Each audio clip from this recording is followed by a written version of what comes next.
شخوار نوجان پیواجوی چارەسەریە لە تورکیە بە گەرمی کەتیە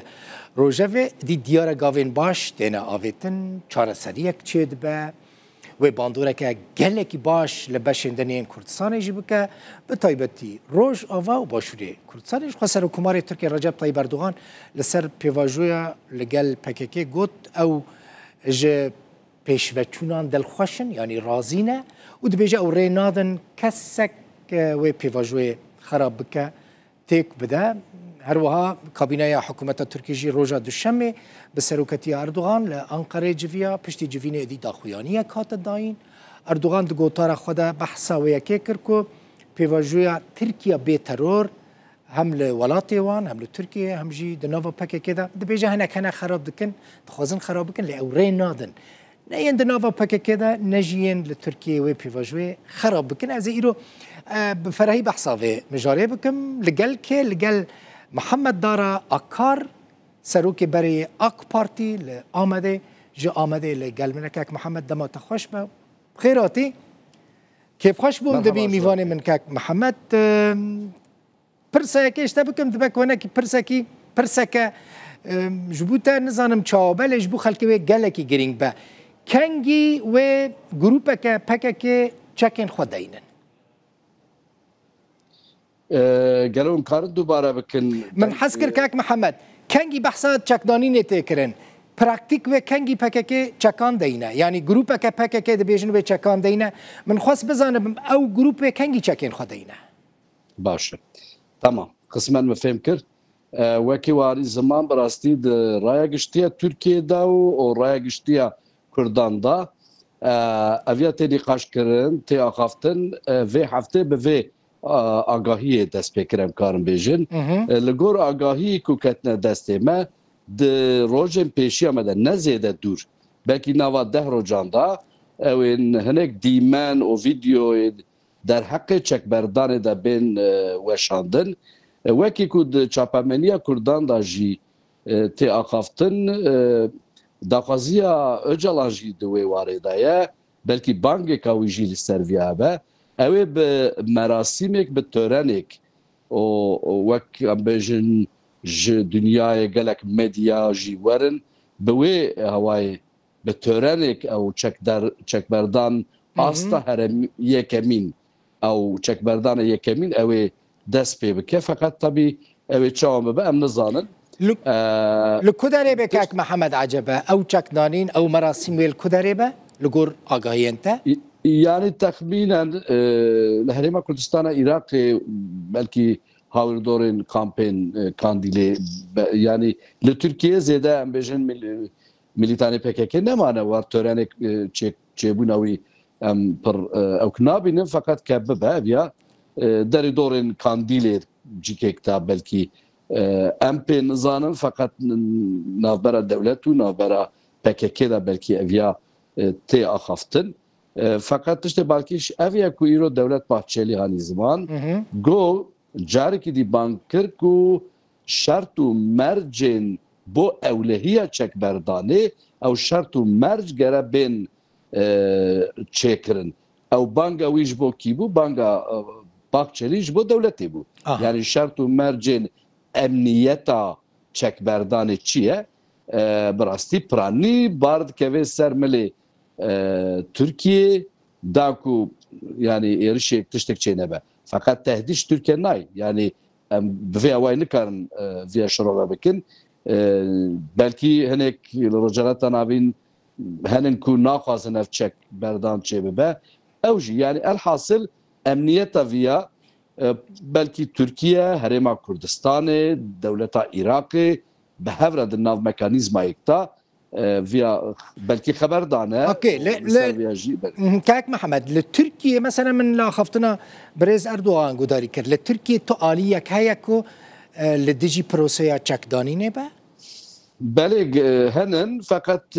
qels û lawazin yani hinek partiyên nijadperest û grûp û siyasetmedarên nijadperest henin ku naxwazin ev çekberdan çêbe an ev aştiya mayîn de çêbibe feqet bi eşkerayî nabêjin em dijê aşitiyê ne او نرازبونا خو به اوایکی دنتین زمان وکی چه وکی به هوای دبن تمام ام شر نخوازن ام خوازن کو پکک چکی خبر ده فقط لپی ویا اوی ماکزاگون به وگارتن اوی ناو کردان ناو ماکزاگون دا به جی خواگرتن سه مادین کو خطا سورن اوی بین وگارتن و براستی اوین با مافی کردان و زمان و پروردهی اموارا قبول نکن اویاش بو دولتا اونیتر تهدیده هنه که جی دسی روژه کول سر ام بجن بیرانینا شیخ سعید پیران لسر وی هنک تشتان نرازی بونا خواهانی زمان ده بجن کو اشتواگو آشتی بو سبب چه؟ سبب بیرانینا شیخ سعید پیران ل باجاران دا با اوایی که ام بجن مساعده جراحاته کدن لورا ای سال امکارم بجن يعني قد خيك تنبو همو بارتي وام بيجن غروب كردان بلكي حفتي كيف وان بيرانينا الشيخ سعيد بيران تشيتكن قد خيجي تشينبو تمداخله جي تشينبو جهدا بار جهدا بي دم بارتي يعني حق بار بارتي دني حتى غروب مروب فلان اوانا جيتين زمان دبن يعني افيكو ناخذن اشتي تشيبه دبن اف پروسه آشتی دبه سبب هلوشاندن کومارا ترکیه و گوهرتنا جمهوریتا اونیتر. بله باشه کاک محمد خوازویجیش بو تماشاوانا بیجم کاک محمد دارا اکار جبنا مالا شیخ سعیده ویجی يعني بنمالا که ناسکری و هجای براستی د دیروکا کردان دا باشه ام بحثا لحف کرنا پککی و دولتا ترکیه دکن اما کنگی بحثا لحف کرنا پککی و روژاوای کرسانی بکن کاک محمد يعني اف کریز و پروبلیم این هنه ام دکارم بیجن به لحف کرنا دنوار پککی و حکومت دا و ادی پیوندین حکومت و روژاوای کرسانی اینجی ریو بریا خسر باش ببه؟ بله او جی داخوازی هم کردانه هم جی براستی کاکتل بخوین گلک دمکو ونزانن پشتی ام کارم بیجن افشار نوبرا ایران و اسرائیل دا دمک اصلا بیدنگیک چه بو هنک انسان جی بیهیوی بون که گلو اف پروستاتیک چو کچ بو فقط خویای کو او با اوای کی خورد اراده که یل پشت ویا هم ام بیجن يعني اتفاق الجمهور دخوازه ويا تشي ببا اريدنجي PKK يعني بس هوزات دروجبرين سيروجبرين هاني زمان رمزي قرطاج اوروبايغو يعني كسي كوجا الين PKK ان كانديري انج امرالي انج دم بارتي وقت نرازبونك تشتكتنا تشتكو ديجن يعني